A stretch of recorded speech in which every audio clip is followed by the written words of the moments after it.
دوستو، آج کی اس ویڈیو میں ہم آپ لوگوں کو آخری پیغمبر یعنی حضرت محمد صلی اللہ علیہ وسلم کی زندگی سے جڑا جو دردناک اور حیران کر دینے والا واقعہ سنانے والے ہیں۔ یہ واقعہ مسلمانوں کی بہت ساری اتہاسک کتابوں کے ساتھ ساتھ اسلام دھرم کی دوسری سب سے پوتر یعنی سب سے بڑی کتاب صحیح بخاری کے اندر بھی موجود ہے۔ دراصل دوستو، یہ بات ہے اس دور کی کہ جب مسلمانوں نے جنگ خیبر میں جیت حاصل کی تھی۔ یاد رہے کہ جنگ خیبر نام کی یہ وہی جنگ تھی کہ جس میں مسلمانوں کا مقابلہ یہودیوں کے ساتھ تھا، اور اس جنگ کو جتانے میں سب سے بڑا اور سب سے اہم کردار جس انسان نے ادا کیا تھا وہ کوئی اور نہیں بلکہ حضرت علی شیر خدا تھے۔ فی الحال دوستو، جنگ ختم ہو جانے کے بعد بھی آخری پیغمبر یعنی حضرت محمد صلی اللہ علیہ وسلم نے اپنے ساتھیوں کے ساتھ کچھ دن اور خیبر میں گزارنے کا فیصلہ کیا تھا، یعنی کچھ دن اور خیبر میں ہی رہنے کا ارادہ کیا تھا۔ یاد رہے کہ جنگ میں جیتنے کے باوجود بھی پیغمبر اسلام حضرت محمد صلی اللہ علیہ وسلم نے خیبر کے یہودیوں کے ساتھ نرمی کا سلوک کیا تھا، اور جو یہودی امن کے ساتھ رہنا چاہتے تھے وہ جنگ کے بعد بھی خیبر کے علاقے میں ہی رہ رہے تھے۔ ایون ایک یہودی عورت کہ جس کا نام اتہاس کی کتابوں میں زینب بنت حارث بتایا جاتا ہے اور جو سلام بن مشکم کی بیوی ہوا کرتی تھی، اس نے جب آخری پیغمبر یعنی حضرت محمد صلی اللہ علیہ وسلم کی دعوت کی تو آپ نے اس کی دعوت کو بھی بڑی خوشی قبول کر لیا۔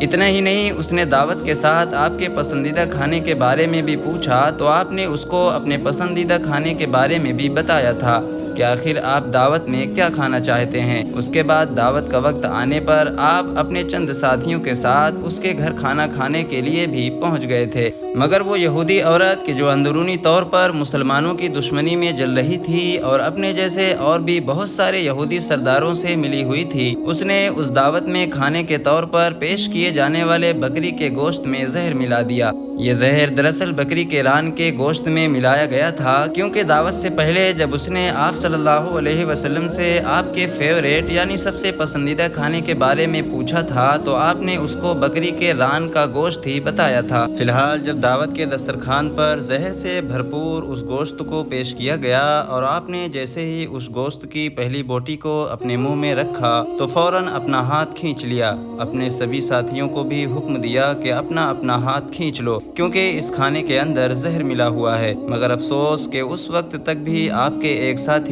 اس گوشت کو صحیح طور پر کھا چکے تھے، جس کی وجہ سے زہر نے پوری طرح سے اپنا اثر دکھایا اور ان کی اس زہر کی وجہ سے ہی شہادت ہو گئی۔ دراصل اللہ کے حکم سے پیغمبر حضرت محمد صلی اللہ علیہ وسلم کو اس بوٹی نے ہی زہر کے بارے میں خبردار کیا تھا۔ اتنا ہی نہیں، دوسری طرف جب اس عورت کے ساتھ سبھی یہودیوں سے اس بارے میں سوال کیا گیا تو انہوں نے نہ صرف اپنا جرم قبول کیا بلکہ یہ بھی کہا کہ ہم نے آپ کے ساتھ ایسا اس لیے کیا تھا تاکہ اگر آپ ایک سچے نبی ہوں گے تو آپ کے اوپر اس زہر کا کوئی اثر نہیں ہوگا، اور اگر آپ ایک سچے نبی نہیں ہوں گے تو ہم کو بھی آپ سے چھٹکارا مل جائے گا۔ اب ظاہر ہے دوستو، آپ صلی اللہ علیہ وسلم نے تو اپنی زندگی میں خود اپنے لیے کبھی کسی انسان سے کوئی بدلہ نہیں لیا تھا۔ اتنے زیادہ ظلم و ستم کیے گئے، ایسی چیزیں کی گئیں کہ جس کے بارے میں سوچا بھی نہیں جا سکتا ہے، مگر جب بعد میں اس زہر کے اثر کی وجہ سے ہی آپ کے ایک ساتھی یعنی کہ آپ کے ایک صحابی کی شہادت ہو گئی تھی تو پھر رولز کے مطابق یعنی کہ قانون کے مطابق اس زینب بنت حارث نام کی عورت کو قتل کیا گیا تھا۔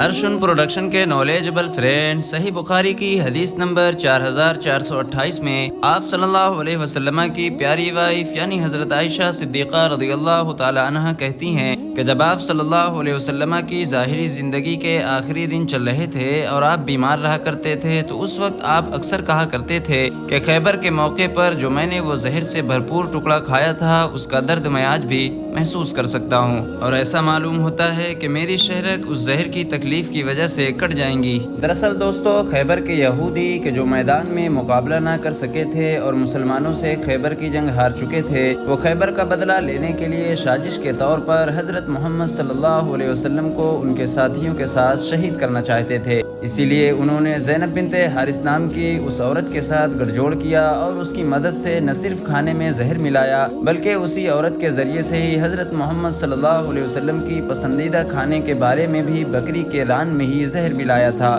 اس زہر کی اثر کی وجہ سے حضرت محمد صلی اللہ علیہ وسلم کے ایک صحابی کی شہادت کے باوجود بھی زینب بنت حارث نام کی اس عورت کو قتل کیا گیا تھا یا پھر معاف کیا گیا تھا یا پھر بعد میں اس نے خود ہی خودکشی کر لی تھی، اس بارے میں اختلاف پایا جاتا ہے، یعنی الگ الگ اتہاسکار اور الگ الگ مسلم اسکالرز اپنی الگ الگ رائے رکھتے ہیں۔ ہاں، یہ بات بہت ساری کتابوں سے کلیئر ہے کہ حضرت محمد صلی اللہ علیہ وسلم کی باڈی میں یعنی ان کے جسم میں اس زہر کا اثر ان کی ظاہری زندگی کے آخری دنوں میں دیکھنے کو ملا تھا، اور اسی زہر کے اثر نے ہی حضرت محمد صلی اللہ علیہ وسلم کی وفات میں ایک اہم کردار ادا کیا تھا۔ حالانکہ دوستو، میری طرح آپ میں سے بھی بہت سارے لوگوں نے پچھلے کچھ دنوں سے لگاتار یوٹیوب پر ایسی بہت ساری ویڈیوز دیکھی ہوں گی کہ جس میں ہمیشہ سے ہی اینٹی مسلم ویڈیوز بنانے والے لوگ یہ دعویٰ کرنے کی کوشش کر رہے ہیں کہ حضرت محمد صلی اللہ علیہ وسلم کی اس زہر کی وجہ سے بڑی ہی دردناک اور خطرناک طریقے سے وفات ہوئی تھی۔ اتنا ہی نہیں، وہ اس واقعے کے ذریعے سے حضرت محمد صلی اللہ علیہ وسلم کے اوپر یہ الزام بھی لگا رہے ہیں کہ وہ ایک جھوٹے نبی تھے، کیونکہ اگر وہ سچے نبی ہوتے تو ان کے اوپر زہر کا کوئی اثر ہوتا ہی نہیں،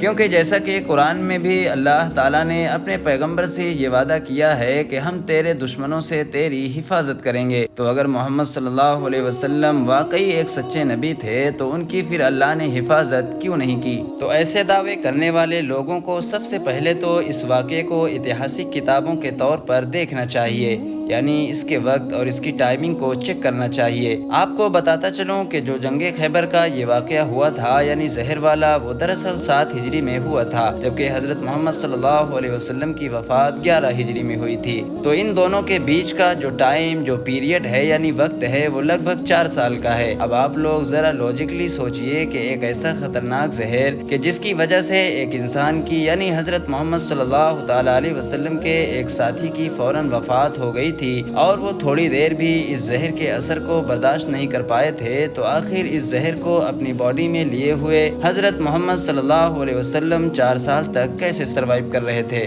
یعنی 4 سال تک زہر نے ان کو کوئی نقصان کیوں نہیں پہنچایا؟ تو اس سے یہ بات کلیئر ہوتی ہے کہ آخری دنوں میں یعنی حضرت محمد صلی اللہ علیہ وسلم کی وفات سے بالکل پہلے اس زہر کا آپ کی باڈی میں اثر دکھانا یہ اس لیے تھا کہ اللہ تعالیٰ اپنے پیغمبر حضرت محمد صلی اللہ علیہ وسلم کو شہادت کا مرتبہ دینا چاہتا تھا، جیسا کہ حضرت محمد صلی اللہ علیہ وسلم کی خواہش تھی، کیونکہ انہوں نے اپنے ساتھیوں کے ساتھ اس بات کی خواہش کی تھی کہ میں اللہ کی راہ میں شہید ہونا چاہتا ہوں۔ اس کے علاوہ یہ بات بھی غور و فکر کرنے والی ہے کہ حضرت محمد صلی اللہ تعالیٰ علیہ وسلم کو اس بات کی خبر کیسے ہوئی تھی کہ اس کھانے میں زہر ملا ہوا ہے، کیونکہ آپ نے پہلا لقمہ لیتے ہی نہ صرف اپنے آپ کو روک لیا تھا بلکہ اپنے سارے ساتھیوں کو بھی یہ آرڈر دے دیا تھا کہ فوراً ہاتھ کھینچ لو، کیونکہ اس کھانے کے اندر زہر ملا ہوا ہے، ورنہ ظاہر ہے آپ کے وہ دوست یعنی آپ کے وہ صحابی کہ جو آپ کی طرف سے رکنے کا آرڈر دینے سے پہلے ہی اس کھانے کو پوری طرح سے نگل چکے تھے، ان کی بعد میں وفات ہو ہی گئی تھی، تو ظاہر ہے آپ صلی اللہ تعالیٰ علیہ وسلم کا اس بات سے پہلے ہی خبردار ہو جانا کہ اس کھانے میں زہر ملا ہوا ہے، یہ خود میں ایک اللہ کے پیغمبر کی نشانی ہے۔ فی الحال دوستو، آج کی اپنی ویڈیو کو ہم یہیں پر ختم کرتے ہیں۔ ویڈیو پسند آنے کی صورت میں نہ صرف ویڈیو کو لائک کریں بلکہ اپنے دوست، احباب، رشتہ داروں کے ساتھ بھی ضرور شیئر کریں۔